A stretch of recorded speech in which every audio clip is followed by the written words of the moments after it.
E aí galera, beleza? Enes aqui, bem-vindos no novo vídeo e hoje vamos falar um pouquinho sobre o Game Boy. O Game Boy foi lançado no Japão em 21 de abril de 1989 e alguns meses depois nos Estados Unidos, em 31 de julho de 1989. E no Brasil, oficialmente lançado em abril de 1991. O seu projeto começou em 1976, com a Yakoi e uma subdivisão da Nintendo japonesa, chamada simplesmente de Pesquisa e Desenvolvimento 1, ou RD1. E Yakoi foi responsável pelo Game Watch. E sua ideia era muito simples, misturar a portabilidade de um Game Watch com um Nintendinho. E isso deu muito certo, pois nos 3 primeiros anos, superando o que a Nintendo imaginou de vendas, ele vendeu 32 milhões de unidades. O videogame usava 4 pilhas A e podia durar até 20 horas, sendo um videogame 8 bits com tela de cristal líquido monocromático de 2,6 polegadas com 160 por 144 pixels, preto e branco, mas na verdade ele era preto e verde, já que o seu fundo era verde. Em resumo, ele tinha a própria cor da tela, com nada aceso, e quando totalmente aceso, o preto. E entre esses dois extremos tínhamos mais 2 tons. E sim, era essa a gama que o Game Boy tinha para todos os seus jogos, apenas 4 tons de verde. Ah, e o mais importante, ele não possuía luz de fundo, assim nada de jogar Game Boy no escuro. O Game Boy é bem fraco em suas especificações, mas isso tem as suas vantagens. Muitos atribuem seu sucesso pelo preço baixo e a boa durabilidade das pilhas. E sim, tivemos outros concorrentes do Game Boy, com telas coloridas ou com luz de fundo, como o Game Gear, que era $60 mais caro que o Game Boy. Isso significa que era mais ou menos 3 jogos na época. Além disso, ele era maior e não consumia 4 pilhas a cada 20 horas, mas sim 6 pilhas a cada 3 a 5 horas de uso.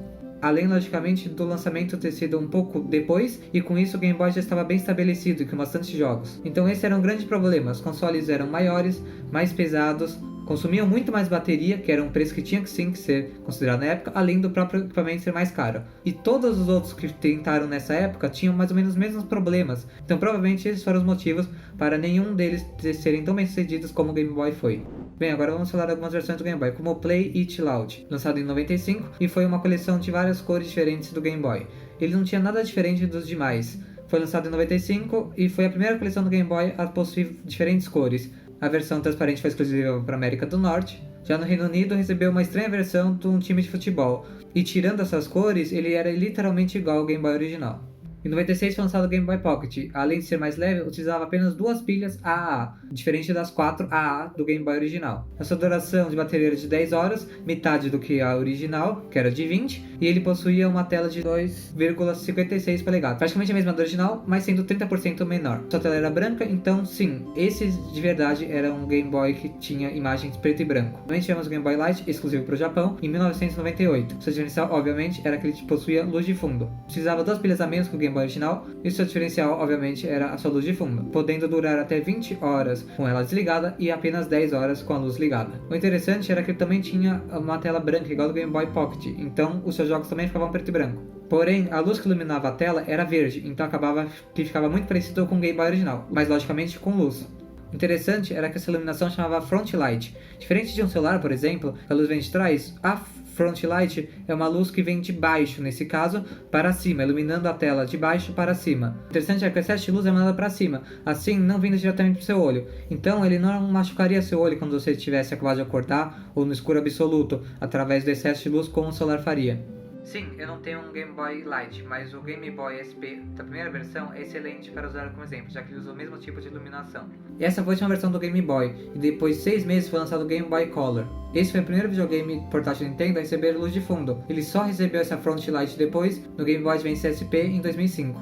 O jogo que impulsionou o Game Boy foi justamente o Tetris, já que muitas vezes ele vinha junto com o videogame. E na época todos queriam um Game Boy justamente para jogar Tetris, já que o Tetris era muito popular antes mesmo do Game Boy. Não é à toa que ele é o jogo mais vendido para o Game Boy. Depois disso veio Pokémon Red, Green e Blue, Pokémon Gold e Silver e o interessante Mario Land, que ele é muito interessante, pois Shigeru Miyamoto, o criador de Mario, não participou do desenvolvimento desse jogo. Então ele é muito diferente dos jogos originais. É tão diferente que eventualmente eles transformam em Wario Land. Mas isso é uma história para um outro vídeo. O Game Boy tem muitos acessórios, como luz para jogar no escuro, normalmente eram acompanhadas com lupas, para aumentar a tela do videogame. Também tivemos o Cabo Link, por exemplo, que você podia jogar alguns jogos em multiplayer e até mesmo fazer outras interações, como trocar pokémons com seus amigos. Tivemos acessórios que podiam conectar até 4 Game Boys com o Cabo Link. Bateria recarregável, que mesmo sendo bem grande e pesada, não era muito comum na época, então era uma boa opção para não ter que gastar pilha, ou até fonte de tomada que eliminava completamente o uso delas. E além disso, temos outros, como o Game Boy Camera. Além de poder tirar foto selfie, ainda tinha